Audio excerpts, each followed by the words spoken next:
totoong masaktan.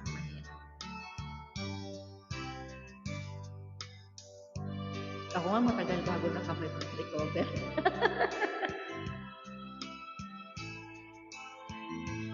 Bakit nasa kaliwa yung puso? Naku, hindi ko na-research yan. Hindi ko alam. Nakalimutan ko na. Bakit ba? Bakit?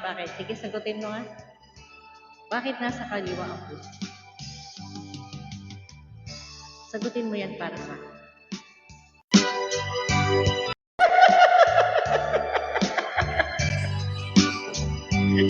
Napatama mo ako dun, Maestra Bonita. Tama nga naman, no?